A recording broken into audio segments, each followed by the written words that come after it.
Hi guys. I thought tomorrow's Father's Day, and I thought instead of writing about him, I would tell you some things about my dad.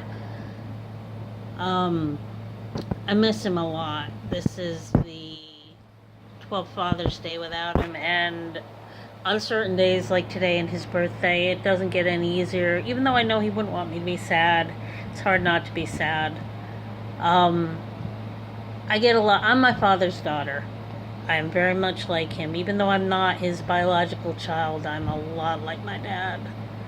I get a lot of I've gotten a lot of things from my adoptive parents. I get my sense of humor from my mom and from my dad. I think I get my sarcasm from my dad, or my dry sense of humor from my dad. I get my love of music from him.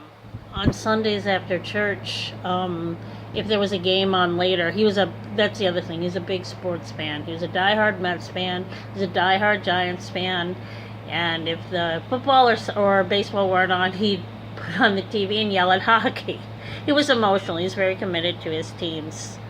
He was loyal. I get my loyalty from him. Loyalty at all costs, dog loyalty, that was my dad, and he taught me that was important. I get my love of music from him. Every Sunday after Mass, if the game was on later, we would go into the living room, listen to music, and he listened to show tunes and opera and classical. And the things I remember most is, that's where I get my love of old Broadway from, is from him. My Fair Lady, Carousel, Camelot, and everything like that. He had the recording of Richard Burton in Camelot. Not Richard Harris, although I love Richard Harris. Anyway, I get my love of music from him. He used to sit and explain the operas to me, and I used to wonder why he was such an optimistic person. I wanted to know why he loved all these sad stories where everybody died. I never asked him, though. I think he liked the music more than anything. And, and he would play the records, because this was the 70s, on the big Fisher stereo with the real diamond needle. So, it's a good memory. He loved books.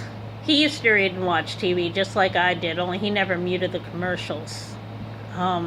He loved my mom. He was very devoted to her. He loved us. He gave us a good life. He was a good man.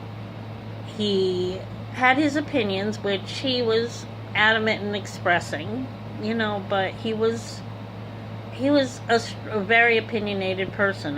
But that didn't mean that didn't make him bad. He just had strong opinions. He loved to eat. There were certain things he loved to eat. He always made us feel appreciated, even though he didn't always, he's old school. He didn't really always say "I love you," but you knew he did. He gave really great hugs. He was funny. He had a sonorous voice. He used to be lector at Mass, and he always used to say when he was lector, "Do you want to go hear the greatest lector in the world?" He had no self-esteem problems whatsoever. I miss him a lot, but I'm glad to say that he gave me a lot of good qualities. So anyway, it's Father's Day. Want to wish Happy Father's Day to everybody out there. Grandparents, whoever, if you grew up without a dad and your mom was mom and dad, then that's, give her an extra hug today too, because it's important. And especially right now, it's important to tell everybody you love them. But if you still have your dad, hug him, tell him you love him, because I miss my dad a lot, and I hope that he's proud of me. So anyway, Happy Father's Day, everybody.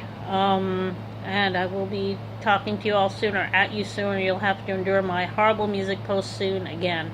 Alright. Love you guys. And love you, Dad.